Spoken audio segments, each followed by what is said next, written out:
cher ami, écoute ceci jusqu'à la fin, certainement ça te fera du bien. La Bible dit ceci dans Matthieu chapitre 13 à partir du verset 54. La Bible dit que Jésus était dans sa patrie et donc il a commencé à enseigner.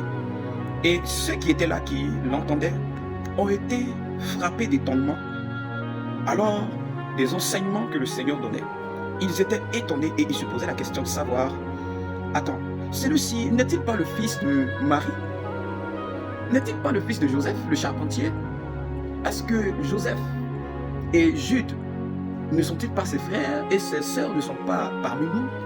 Mais d'où lui vient cette sagesse et ces miracles? Que Dieu vous bénisse abondamment. Il y a une chose que beaucoup de personnes ne savent pas, qui ne comprennent pas. C'est qu'il y a beaucoup d'enfants de Dieu surtout qui aiment vivre dans l'ordinaire. Alors, puisqu'ils aiment vivre dans l'ordinaire, donc ils ne lèvent pas leur niveau dans la connaissance. L'une des choses qui a fait que la renommée du Seigneur a touché le monde entier, la Bible dit, son enseignement. Le Seigneur ne brutalisait personne. Le Seigneur ne renvoyait personne, ceux qui venaient à lui, et ne les rejetait pas. Mais son enseignement était poignant. Pourquoi? Parce qu'il a élevé son niveau dans la connaissance, dans la puissance de l'esprit, dans le jeûne et dans les actions, et surtout dans la prière.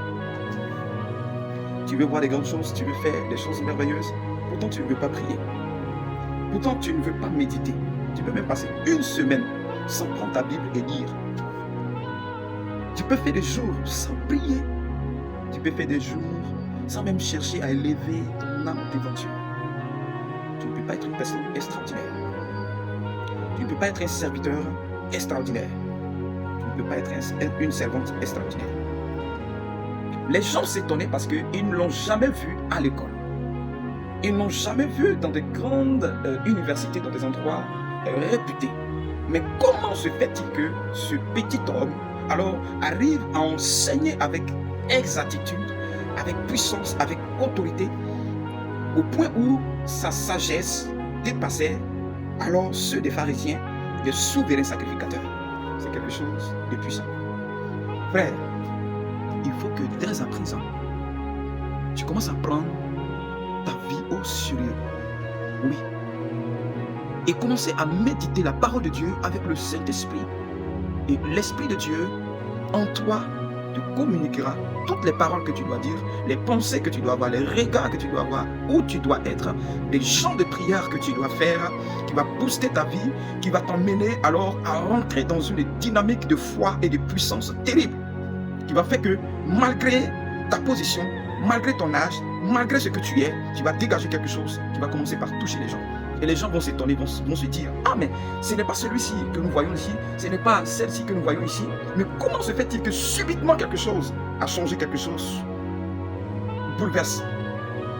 C'est parce que l'Esprit de Dieu a pris le contrôle. Élève ton niveau spirituel, élève ton niveau dans la prière, élève ton niveau dans les actions, dans la méditation, et tu verras la gloire de Dieu va se manifester dans ta vie. Que Dieu te bénisse. Alors, à partir d'aujourd'hui, il faut que tu prennes cette décision de lever ton niveau dans la connaissance de Dieu.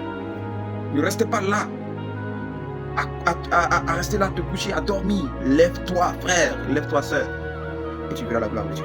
Tant que tu ne te lèves pas, il y a un certain niveau de jeûne que tu ne peux pas. Il y a un certain niveau de victoire, de résultats que tu ne peux pas voir. Lève-toi et lève-toi. Que Dieu te bénisse.